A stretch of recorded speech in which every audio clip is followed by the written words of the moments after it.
रामचरितमानस बालकांड। विषय प्रताप भानु की कथा। भाग 3 भावार्थ सहित।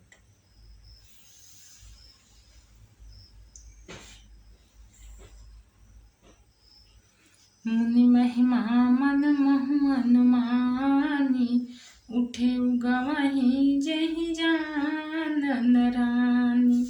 कानन गयो बाज चढ़ते ही, पुर नर नारी न जाने केही। मन में मुनि की महिमा का अनुमान करके वह धीरे से उठा, जिसमें रानी न जान पावे। फिर उसी घोड़े पर चढ़कर वन को चला गया। नगर के किसी भी स्त्री पुरुष ने नहीं जाना। गए जाम जुग भूपति आवा, घर घर उत्सव बाज बधावा। उपरोहित ही देख जब राजा, चकित बिलोक सुमिरी सोई काजा। दोपहर बीत जाने पर राजा आया। घर घर उत्सव होने लगे और बधावा बजने लगा। जब राजा ने पुरोहित को देखा, तब वह अपने उसी कार्य का स्मरण कर उसे आश्चर्य से देखने लगा। जुग समन रिपहि गए दिन तीनी, कपटी मुनि पद रहमति लीनी। समय जानी उपरोहित आवा, नृपहि मते सब कहीं समझावा। राजा को 3 दिन युग के समान बीते। उसकी बुद्धि कपटी मुनि के चरणों में लगी रही। निश्चित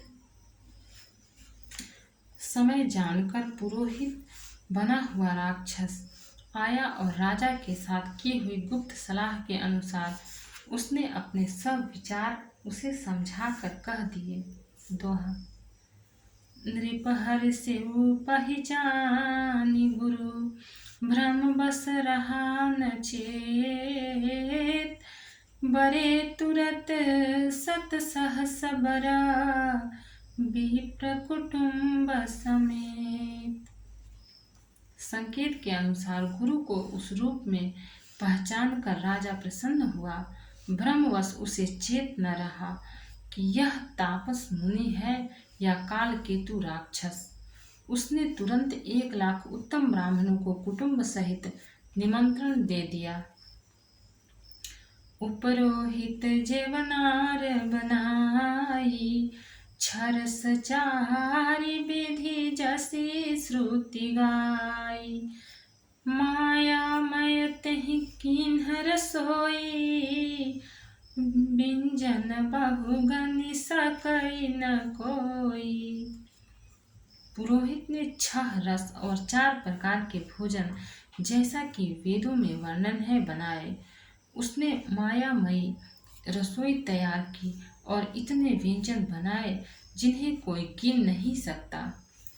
विविध मृगन कर आमिष रांधा, तेहि अमहु विप्र मासु खल साधा।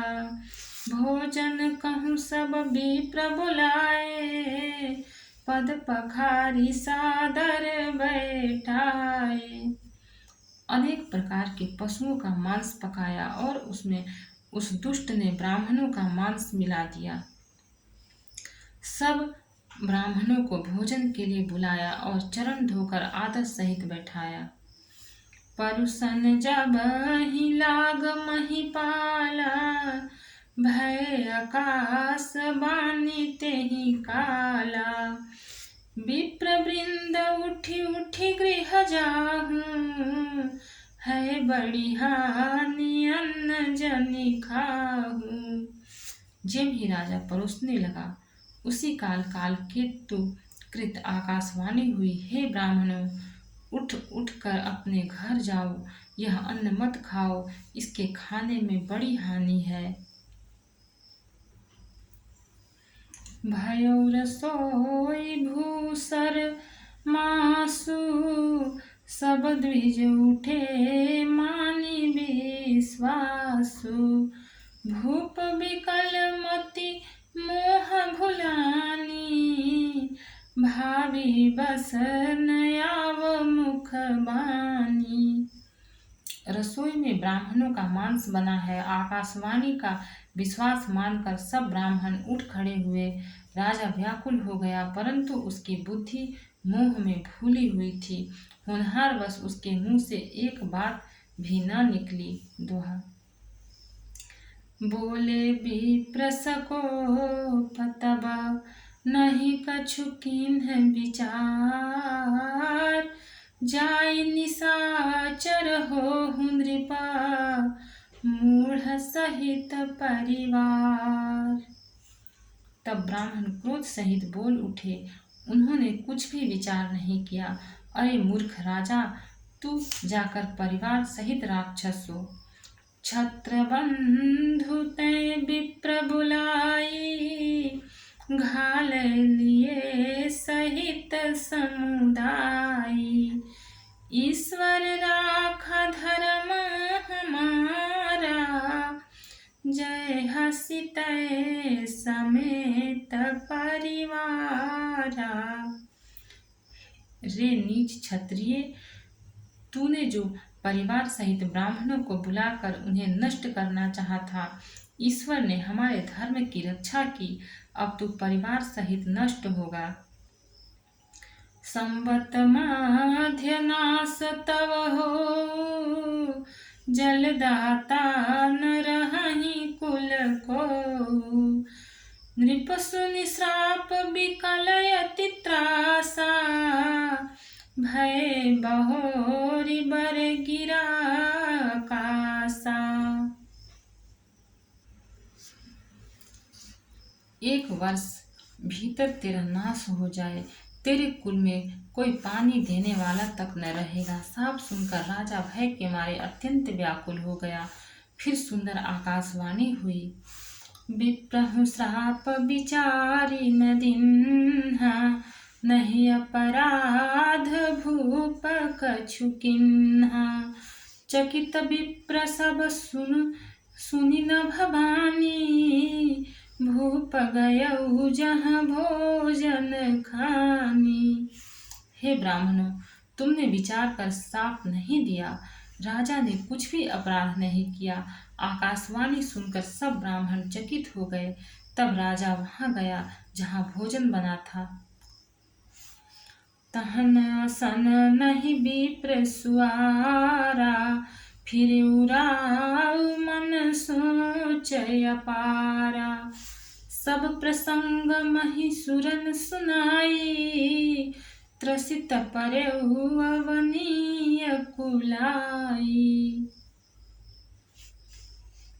देखा तो वहां न भोजन था, न रसोइया ब्राह्मण ही था। तब राजा मन में अपार चिंता करता हुआ लौटा। उसने ब्राह्मणों को सब वृतांत सुनाया और बड़ा ही भयभीत और व्याकुल होकर वह पृथ्वी पर गिर पड़ा। दोहा। भूपति भावी मिटई नहीं, यद्यपि न दूषण तोर। किए अन्यथा होई नृह नहीं, विप्र श्राप अति घोर। हे राजन, यद्यपि तुम्हारा दोष नहीं है, तो भी होनहार नहीं मिटता। ब्राह्मणों का शाप बहुत ही भयानक होता है। यह किसी तरह भी टल नहीं सकता। अस कही सब महिदेव सिधाए, समाचार पुरलोगन पाए। सोचहि दूषण दैवहि देहि, बिरचत हंस काग किए जेहि। ऐसा कहकर सब ब्राह्मण चले गए। नगर वासियों ने जब यह समाचार पाया तो वे चिंता करने और विधाता को दोष देने लगे। जिसने हंस बनाते बनाते कौवा कर दिया, ऐसे पुण्यात्मा राजा को देवता बनना चाहिए था, सो राक्षस बना दिया। उपरोहित ही भवन पहुँचाई, असुरताप सही खबरी जनाई। देखी खल जहाँ तहाँ पत्र पठाए, सज सज सेन भूप सब धाये। पुरोहित को उसके घर पहुंचाकर असुर काल केतु ने कपटी तपस्वी को खबर दी। उस दुष्ट ने जहां तहां पत्र भेजे, जिससे सब वैरी राजा सेना सजाकर चढ़ दौड़े। घेरे नगर निशान बजाई, विविध भांति नित होई लड़ाई।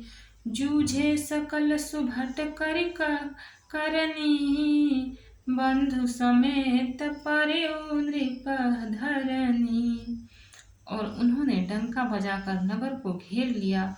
नित्य प्रति अनेक प्रकार से लड़ाई होने लगी। प्रताप भानु के सब योद्धा सूरवीरों की करनी करके रण में जूझ मरे।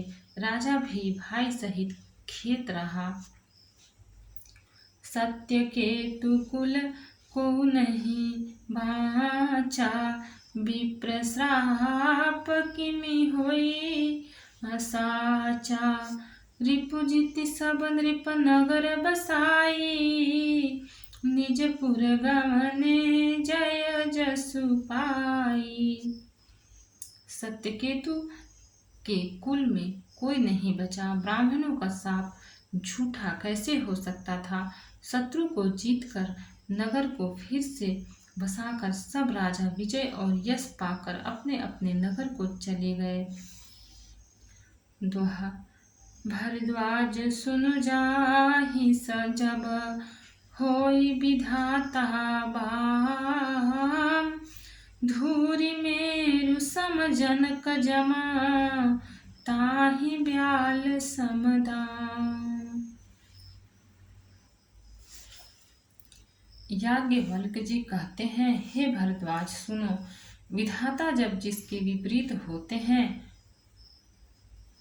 तब उसके लिए धूल सुमेरु पर्वत के समान भारी और कुचल डालने वाली, पिता यम के समान काल रूप और रस्सी सांप के समान काट खाने वाली हो जाती है। भक्त और भगवान की जय। चैनल को लाइक, सब्सक्राइब और शेयर करें। कमेंट में जय सिया राम लिखें।